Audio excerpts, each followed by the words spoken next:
নমস্কার, সকলে কেমন আছেন? আশা করি সকলে ভালো আছেন। আমি বেশ অনেক মাস পর আমার চ্যানেলে আরও একটি ভিডিও নিয়ে এসেছি আপনাদের সামনে।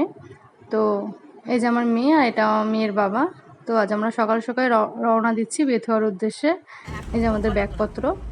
তো আজকে আমরা বেথুয়াতে যাচ্ছি আমার ননদের বাড়িতে। তো আমার বিয়ে হওয়ার পরে আমি এখনও পর্যন্ত ননদের বাড়ি যাইনি, এটা আমার প্রথমবার যাওয়া। তার সাথে আমার মেয়েরও প্রথমবার যাওয়া তার পিসিমণির বাড়িতে। এখন যা বাইরে গরম পড়েছে, তো এক জায়গায় দাঁড়িয়ে আমরা একটা আখের রস খেয়ে নিয়েছিলাম। এই যে রাস্তাটা দেখছে না, এদিকটা দিয়ে কৃষ্ণনগর হয়ে যায় আর ওই দিকটা কালনার দিকে যায়। তো আমি বেশ অনেক মাসে আমার চ্যানেলে ভিডিও আপলোড করিনি, এখন আবার কি ইচ্ছে হলো তাই আবার করছি। তো এই যেটা গৌরাঙ্গ সেতু,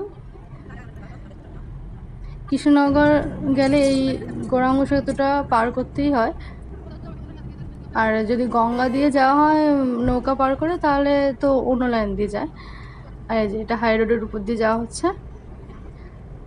অনেকটাই টাইম লেগে গেছিলো, আমরা বাড়ি থেকে 10:30টার দিকে রওনা দিয়েছিলাম, আমাদের যেতে যেতে প্রায় 12টা 15 বেজে গেছিলো। এখন বাইরে প্রচুরই গরম, বাচ্চাদের জন্য তো মানে খুবই কষ্টের। তো প্রায় আমরা চলেই এসেছি বাড়ির কাছাকাছি।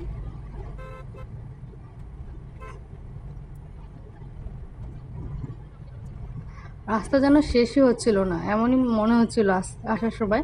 আমার মেয়ে তো সারা গাড়িতেই ঘুমাতে ঘুমাতে এসেছে, সে বলতেও পারবে না সে কোথায় এসেছে কোথায় গেছে, কিছুই সে বলতে পারবে না। সে বাড়ি থেকে উঠেই ঘুমিয়েছে, আর ঘুম থেকে উঠেই দেখছে সে পিসিমণির বাড়ি চলে এসেছে।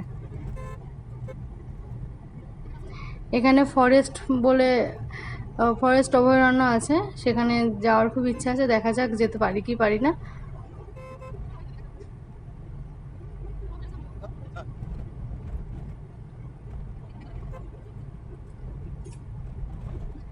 আজকে আমরা যাচ্ছি, আমার শ্বশুর শাশুড়ি আর আমি, মেয়ে আর মেয়ের বাবা, আমরা এই 5 জনই যাচ্ছি।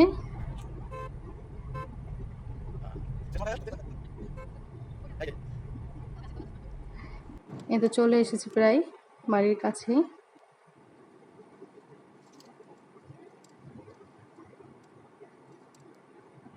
এই যে যিনি নামছেন ইনি হচ্ছে আমার শ্বশুরমশাই, আর এটা আমি। তো দেখুন আমাদের ব্যাগপত্র কত।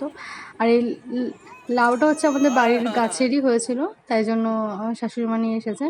এই যে এটা আমার ননদের বাড়ি। তো কেমন